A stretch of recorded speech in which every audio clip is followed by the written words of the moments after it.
Okay, this is the next video on our trip in Flores.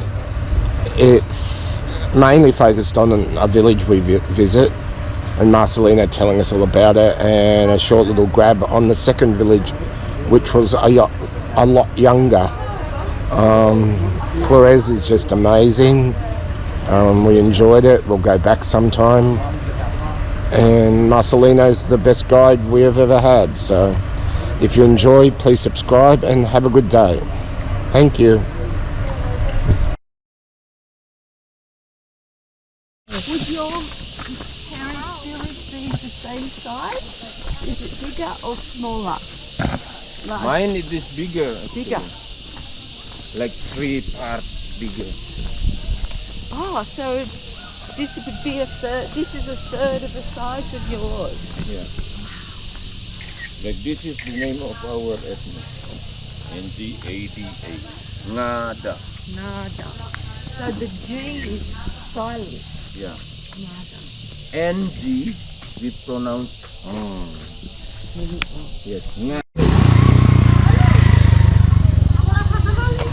So how did the villagers really survive when, like, you moved away so you could get Okay. a job? Come. Like this. And in a, So if all the young people leave, how does the village continue? which happens in Australia, in Yeah. country towns where the farmers are. Yeah. The young people want better lives, Yeah. so they go to the cities Yeah. and they don't go back. Yeah. So the country towns die. Because So all the shops like and they had sporting teams and all that, they die. The schools get littler and they they die. get Yeah. closed. So does this happen with? I mean, actually nowadays, it is happen. It mostly happen like this. People, like the young people, for example, they want a better life. For example, they even starting to move from the little village like this, and then they going to the big city. Yep. And then what they thinking, in a big city, it is good jobs. They finding a jobs, and then they working there. When they starting until at the end, they feel comfortable. For example, they can continue their life there. But here, because it is in our belief, we are follow all the tradition. It is still very strong. Yes. The rules, the tradition, and then even, for example, like the way how we beliefs, it is actually still strong. For example, like here you can see, this is actually what they call it here. It is a sao, and then if we are translate to in English, it means it is a house. But what about the other type of house? For example, like a concrete house. For example, like in Bajava, or all the way from when we came from India to here, that's quite different. They built more concrete, and then it is better house, and then making good decoration, for example, like this, or even they make good roof, stone, everything, or even the tile. But that's in our dialect here, what we call it baru. Baru, it means, if we translate, also a house, but there is 2 different functions. Here in Asao, the meaning it is actually a spirit house. Oh, okay. And then a baru, it is a house for a human. And also, for example, like the house like this one in Asao, we are a human. We also can stay and overnight here, or in daily life they can stay here. But in our beliefs, it is actually a spirit house. So all the people in our beliefs, all the spirit of the person who pass away, the spirit will be coming back to their family. So depend on from which family they are, they coming and staying there. That's, you can see how the way the people from Ngada ethnics, they are build a house. It is only consist of 3 parts. For example, like the first part are inside, and then here is the second part, and then here it is the third part. This is more like living room. Yes. So when there is a guest coming or a person coming, they just coming and they can sit in there. And then there is a second one. This is actually the place for meeting between their family. So to own one of the house like this that they call sao, actually the member, it is a lot of family. In a big family, they will decide or they trust to at least one family to stay and continue the property. Okay. The property that they have here, it is usually, for example, the land.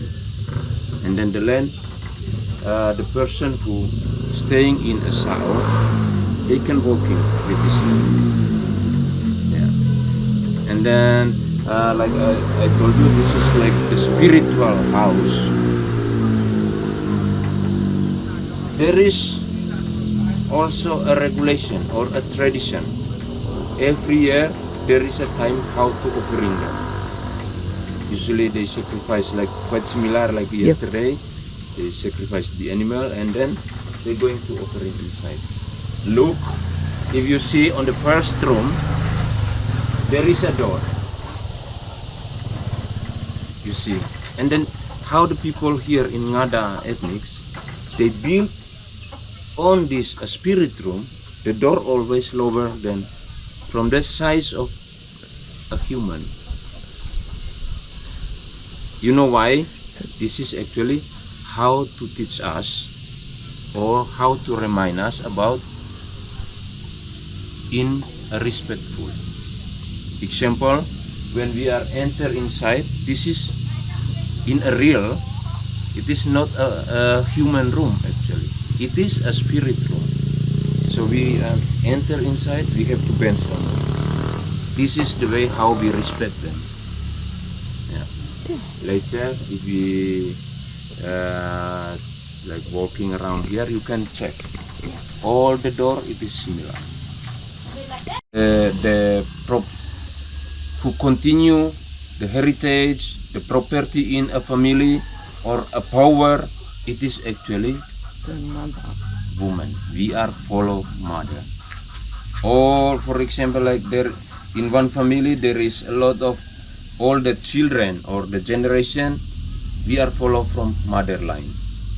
So which one the mother's family is from, actually they are strong, like good connection in a family, for example. Yeah. This is a grave, and then all these terraces also a grave. Oh. In our dialect here, all these rocks, terraces, this is actually what we call it here, ture. Ture. Ture. It is a graveyard. And then here, it is a tombs. And who is this person actually? But it means in our culture here, we have a clan system actually. Right. Inside one village, there is a clan. And then every clan, there is usually a founders of the clan. So there is a first couple Yes. who built a clan. Yes. And then this person actually already starting long time ago, but for sure this couple already passed away also. And then the real grave, they has to make like this one. And then to remind us about how many clan the people live in one village, they have to build this one. In our dialect, we call ngadu. To spell it, Ngadu. DHU. To pronounce, we say ngadu. No. And then this is what they call ngadu. And then next one, you see like little house. Yes. It is what we call it here baga. It is to pronounce. It is to spell it BHAGA. To pronounce it, we say baga.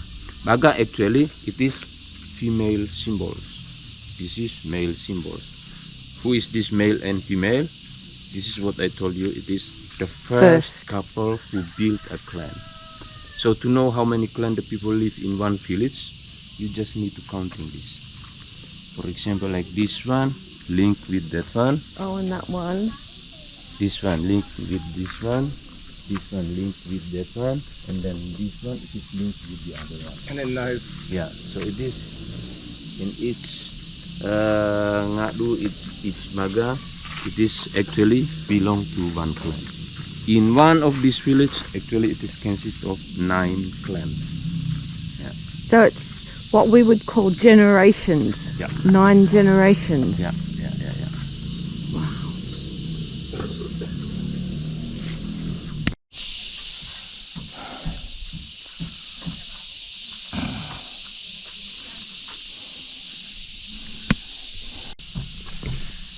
So this is a traditional village,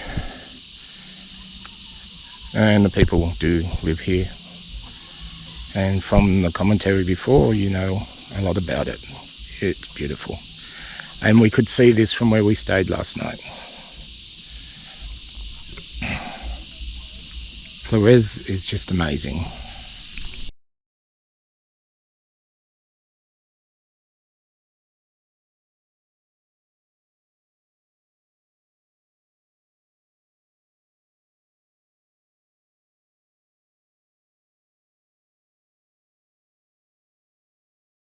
Oh, so younger village.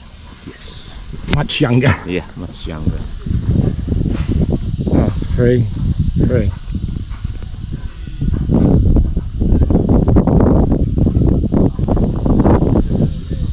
It's only 3 generations. Much younger.